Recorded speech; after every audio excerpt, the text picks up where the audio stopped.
함께 주님 가르쳐준 기도로 새벽 기도 시작하도록 하겠습니다.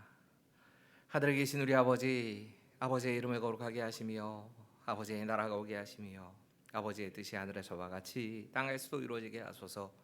오늘 우리에게 일용할 양식을 주시고 우리가 우리에게 잘못한 사람을 용서하여 준 것 같이 우리 죄를 용서하여 주시고 우리를 시험에 빠지지 않게 하시고 악에서 구하소서. 나라와 권능과 영광이 영원히 아버지의 것입니다. 아멘.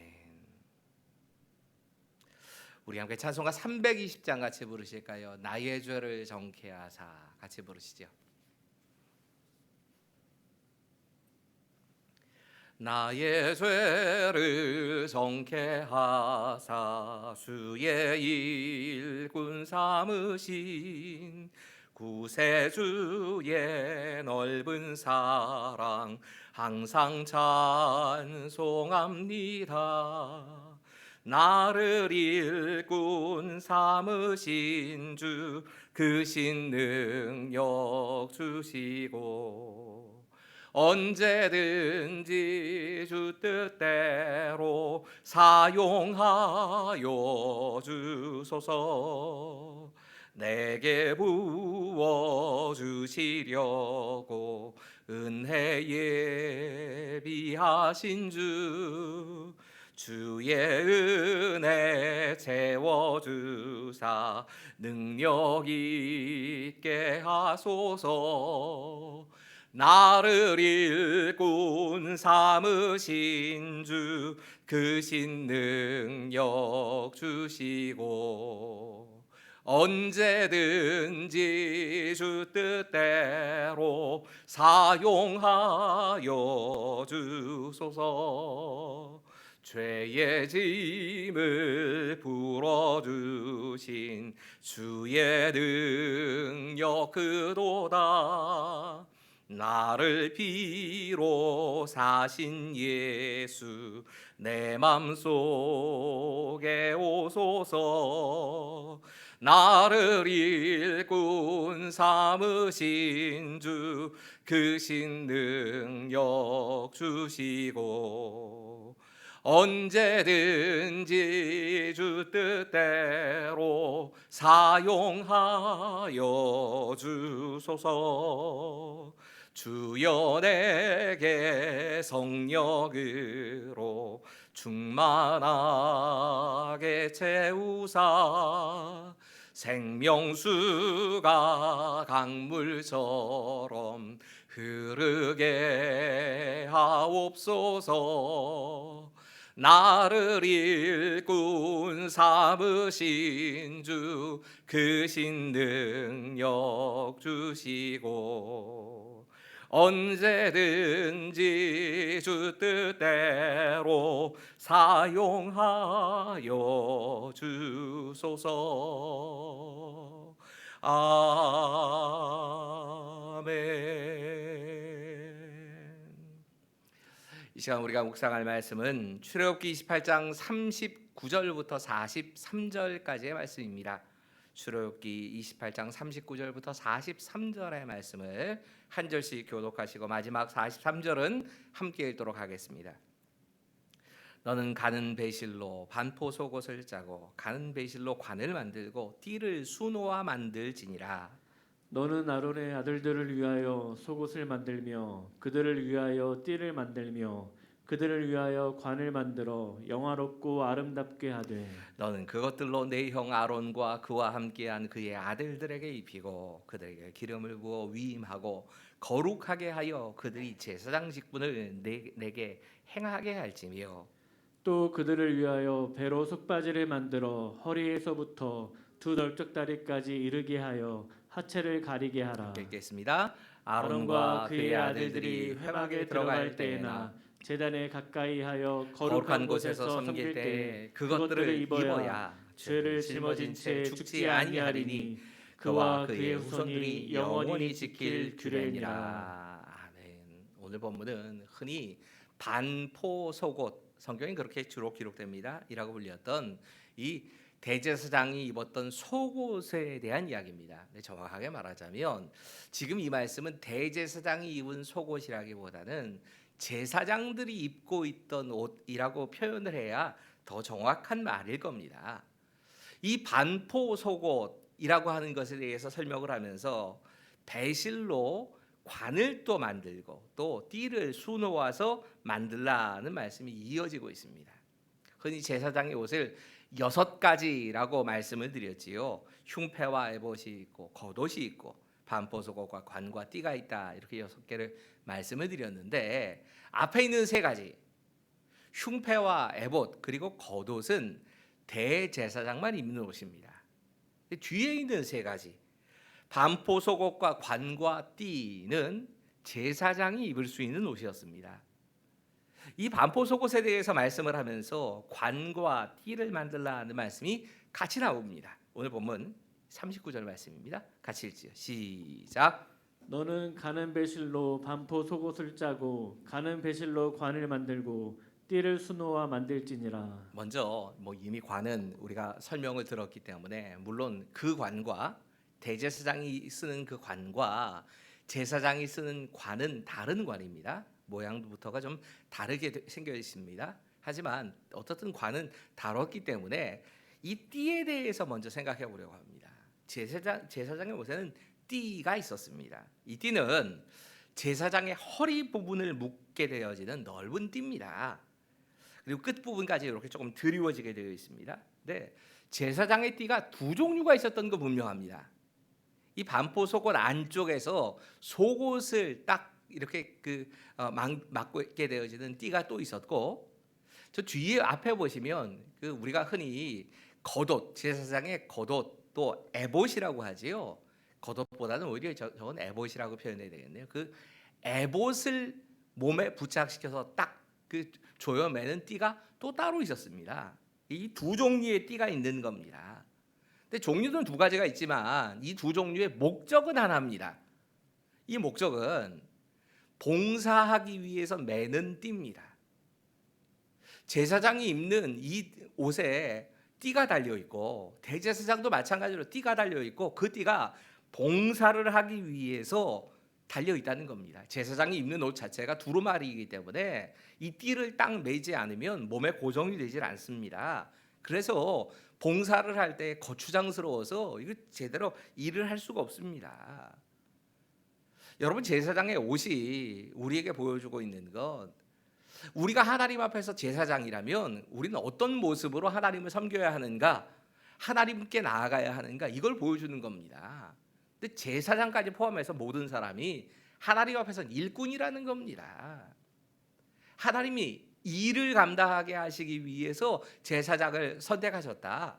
이걸 보여주고 있는 게 이 제사장의 띠입니다. 폼제라고 우리를 부르신 게 아니라는 겁니다.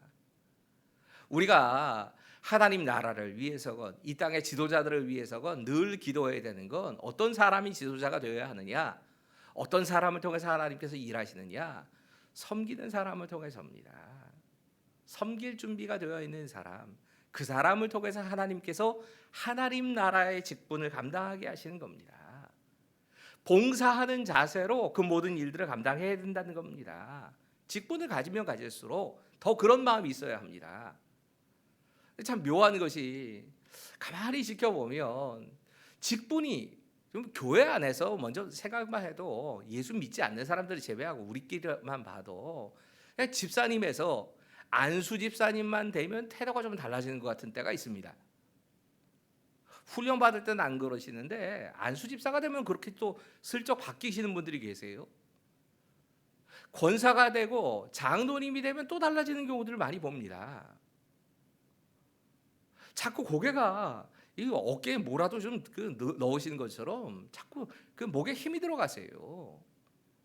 이러다가 이 교회를 벗어나서 노예에서 무슨 일이라도 좀 하게 된다거나, 그거 더 나가서 총회에서 일을 하게 되면 전국 단위로 무슨 장로회 회장이다, 협회장이다 이러면서 정말 하나님께서 말씀하시는 이 봉사자의 자세는 싹 사라져 버리는 경우를 보게 됩니다. 출세하는 거 아닙니다. 하나님께서 우리를 일꾼으로 부르신 겁니다. 여러분, 허리띠는 우리에게 봉사하는 사람이라고 하는 걸 보여주는 겁니다. 또 이 허리띠는 주인이 부르시면 언제든지 응답하기 위해서 매는 겁니다.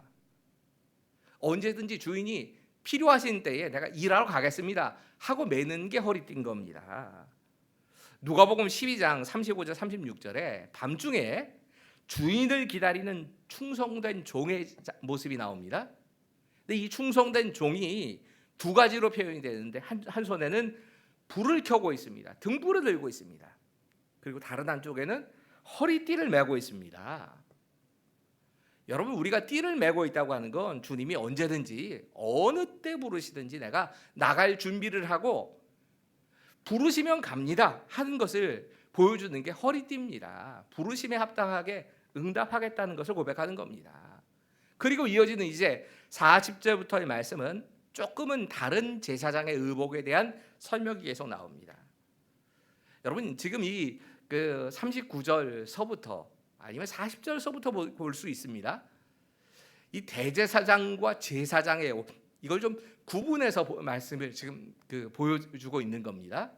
저는 39절부터로 봤는데 또 어떤 분들은 40절부터 보시더라고요. 근데 어떻든 39절이 됐든 40절이 됐든 이제 제사장의 옷에 대한 설명이 나오는 겁니다.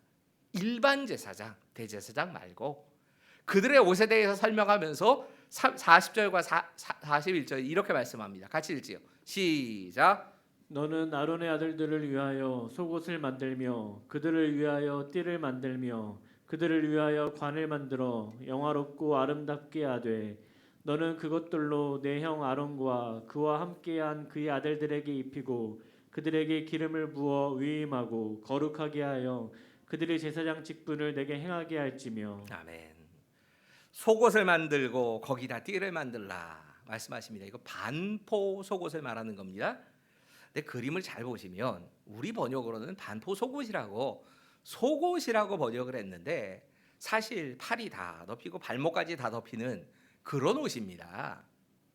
그러니까 이 대제사장의 옷에 겉옷이라고 하는 게 있다 보니까 이걸 반포 속옷이라고 번역을 해놓은 거지, 다른 영어 성경을 보면 이걸 코트라고 번역합니다. 전 이게 더 어울리는 표현이라고 생각합니다. 대제사장만 그 위에다가 다른 옷을 조금 더 입었을 뿐이고 제사장들은 이 옷이 생활복입니다. 이 옷이 하나님을 섬길 때 입는 그런 옷인 겁니다. 이 옷은 배실로 짠 옷입니다. 이 옷이 통으로 되어 있다는 것은 계속 말씀드렸지요. 머리가 딱 들어가는 구멍이 있고 팔은 소매까지, 다리는 발목까지 오는 그런 옷입니다. 근데 옷이 좀 헐렁합니다. 이 헐렁한 부분을 채우기 위해서 속옷에 띠를 매는 겁니다. 그래서 지금 띠를 매라고 하는 게 이겁니다. 특별히 이 반포 속옷, 우리가 그냥 번역은 그렇게 했으니까 이 반포 속옷에 대해서 설명드리면서 이 색깔을 중요하다고 말씀드렸지요. 흰색, 성결함, 깨끗함을 나타내는 색깔입니다. 하나님을 섬길 때에 우리가 갖춰야 될 모습을 이야기하면서 흰 옷을 입고 그리고 띠를 띱니다. 이 띠가 봉사하는 자세라면 이 봉사하는 자세를 딱 잡기 위한, 봉사를 위한 띠를 딱 메고 그리고 힘을 쓰면서 일을 하는 겁니다. 이 제사장도 대제사장도 섬기는 자리가 아니라 다스리는 자리가 아니라 섬기는 모습이어야 한다, 이렇게 말씀하신 겁니다. 그런데 그 다음 말씀이 희한합니다. 이렇게 섬기는 모습을 얘기하시면서 그 모습을 아름답고 영화롭다고 말씀하십니다. 저는 이걸 이렇게 해석할 수 있다고 생각합니다. 봉사하는 사람들이 정말 하나님 앞에서 하나님을 바르게 섬기는 자세로 일을 하면 하나님께서 그를 영화롭고 아름답게 만들어 주십니다. 이런 메시지를 담고 있다고 저는 생각합니다. 사실 지금 보셨지만 제사장의 복장이 화려하지 않지요. 대제사장은 굉장히 화려합니다. 아름답고 영화롭다, 이런 말이 들어갈 만도 합니다. 주렁주렁 보석 달고 있고 가슴에도 12개 보석, 관을 쓰고 그 관에는 여호와께 성결이라고 금을 또 달아놨고 어깨 위에다 보석 2개 또 얹어 놓고 굉장히 화려합니다. 색깔도 울긋불긋 화려한데 제사장의 옷은 흰 옷입니다. 화려한 옷이 아닙니다. 그런데 이것을 감당하는 이 흰옷을 입고 제사장의 직무를 감당할 때 하나님께서 영화롭게 보시고 아름답게 보신다는 겁니다.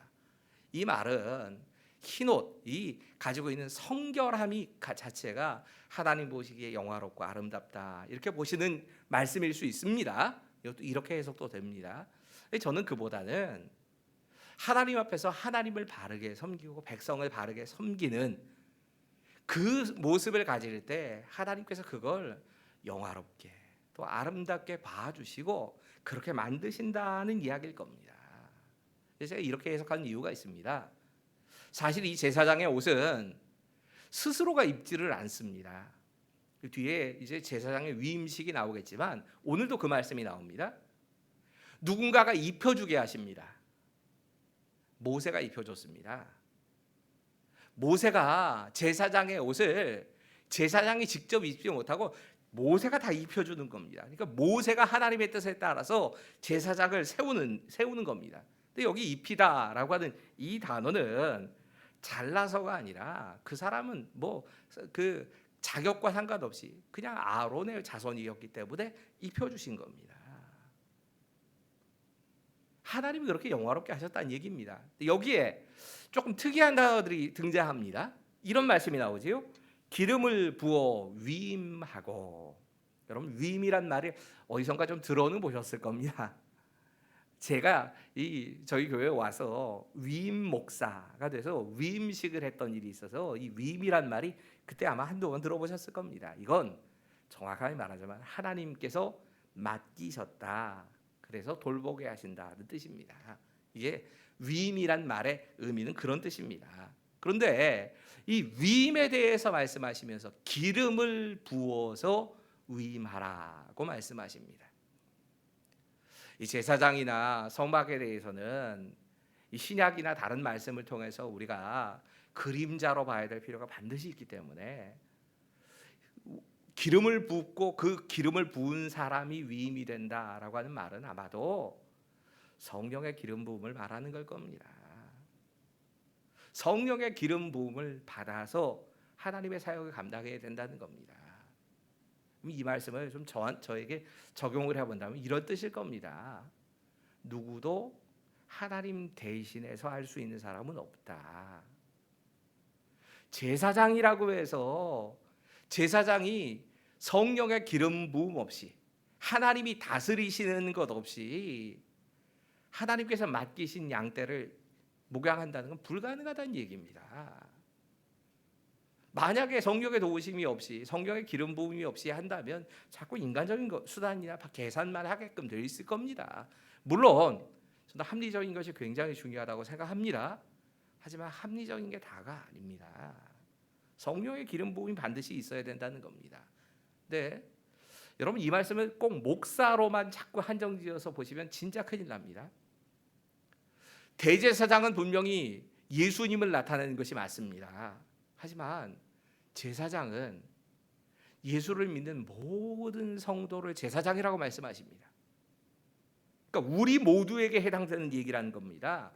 우리가 찬송가 들고 성경 들고 그러면서 내가 뭐 목사 아니어도 장로, 권사, 안수집사 그러고서 다닌다 할지라도 이름은 있어도 성경의 기름 부음이 없다면 하나님의 일꾼으로서 역할을 못한다는 겁니다. 세상 속에서도 마찬가지입니다. 세상 살아가면서도 하나님의 증인된 삶을 살기 위해서 정말 하나님이 맡기신 하나님 나라를 이루는 그 삶을 살기 위해서 우리 모두에게 성령의 기름 부음이 반드시 필요하다는 겁니다. 그래야 하나님께서 맡기신 직분을 하나님께서 맡기신 사명을 감당할 수 있다는 겁니다. 마지막으로 살펴볼 것은 42절과 43절에 나오는 속옷에 대한 이야기입니다. 우리 같이 읽겠습니다. 시작. 또 그들을 위하여 배로 속바지를 만들어 허리에서부터 두 널쩍다리까지 이르게 하여 하체를 가리게 하라.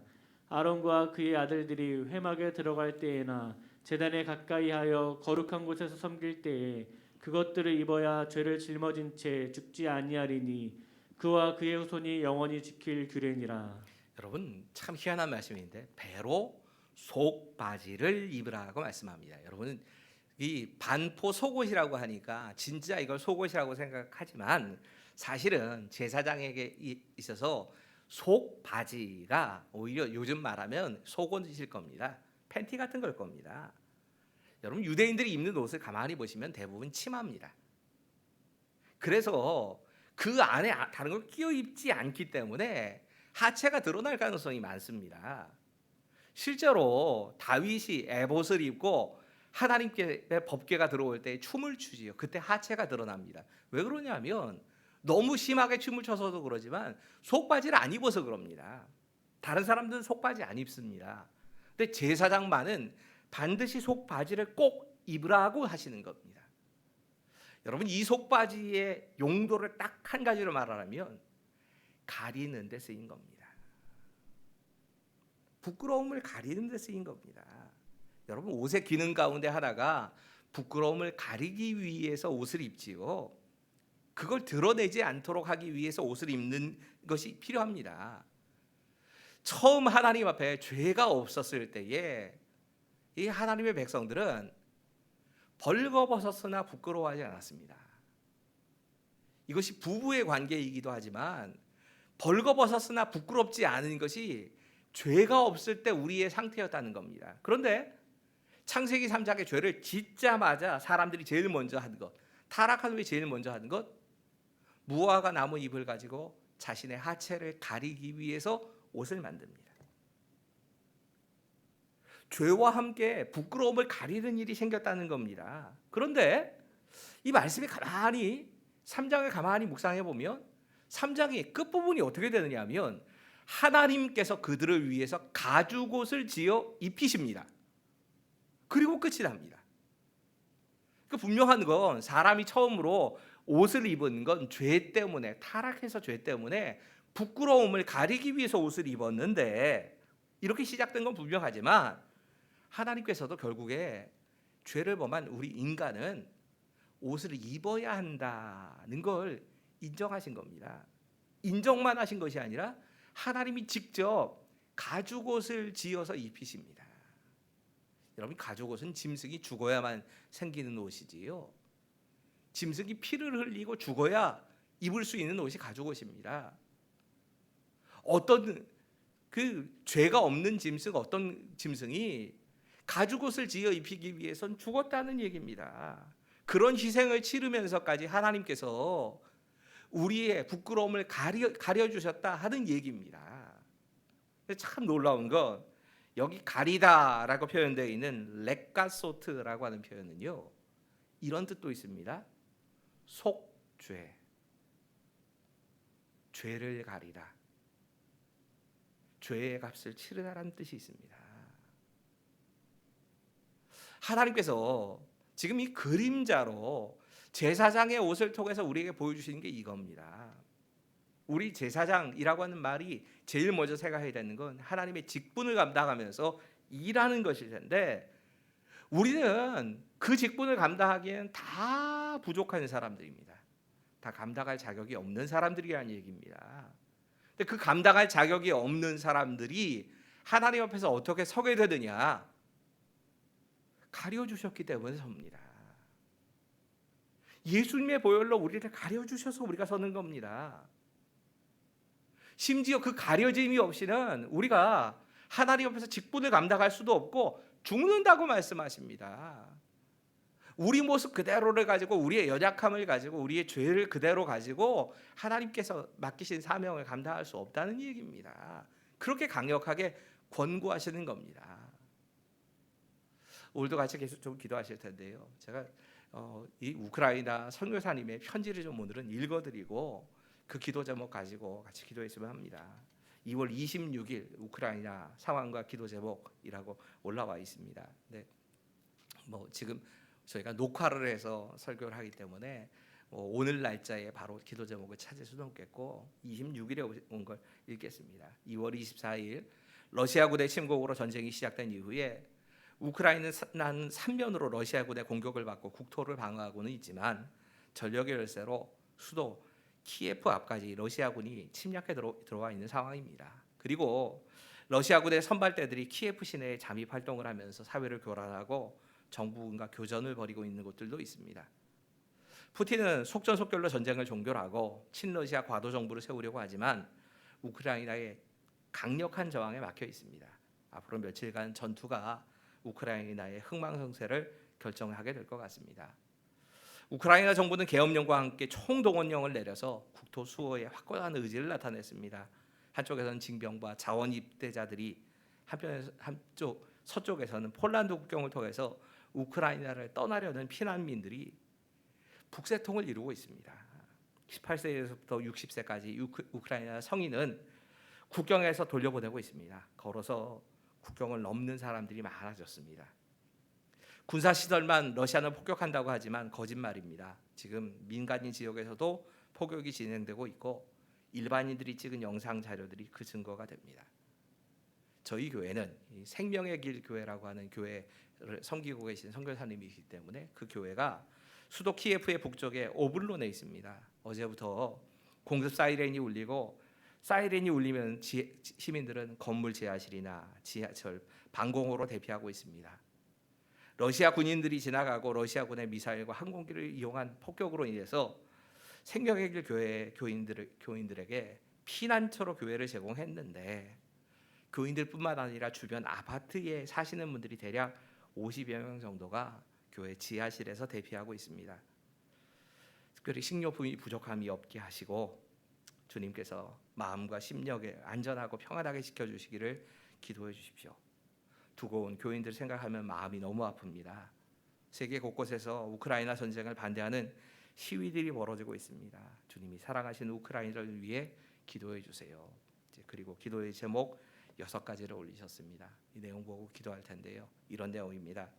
전쟁이 속히 종식되고 러시아군이 우크라이나 영토에서 떠나가도록, 전쟁으로 인해 더 이상 무고한 희생이 나오지 않도록, 우크라이나 정치 지도자들에게 지혜와 용기를 주셔서 어려운 상황을 잘 이겨내고 수습될 수 있도록, 이 교회를 위한 기도입니다. 생명의 길 교회와 교인들, 은혜와 진리 신학교회 학생들과 직원, 가정을 안전하게 지켜주시도록, 교회 지하실에 대피해 있는 모든 분들을 안전하게 지켜주셔서 선교사들이 다시 우크라이나 땅을 밟을 수 있도록 허락하소서. 우리 함께 이 기도의 제목을 가지고 우크라이나라고 하는 땅을 놓고 우리 함께 좀 기도해 주시고, 특히나 코로나의 상황을 위해서도 우리 좀 같이 나라를 위해서 같이 기도하겠습니다. 같이 기도하시지요. 하나님, 우크라이나의 여러 가지 소식을 직접 들으면서 이 상황이 참 많이 심각한 것을 새롭게 느낍니다. 하나님, 참 안타깝지만 전쟁은 시작되었고 또 그 수도가 함락되기 일보 직전까지 가 있습니다. 하나님, 많은 무고한 사람들이 희생을 당할 일이 계속 일어나고 있습니다. 전쟁의 군인들만이 아니라 많은 민간인들도 피해를 입고 있다고 합니다. 빨리 전쟁이 종식되게 하시고 러시아군이 우크라이나에서 영토에서 떠나가는 일이 일어나게 해주십시오. 또 전쟁으로 인해서 더 이상 무고한 희생자가 나오지 않도록 주님 도와주시옵소서. 정치 지도자들에게는 지혜와 용기를 주셔서 어려운 상황을 잘 이겨내게 하시고, 양국의 정치 지도자들에게 하나님께서 이 전쟁을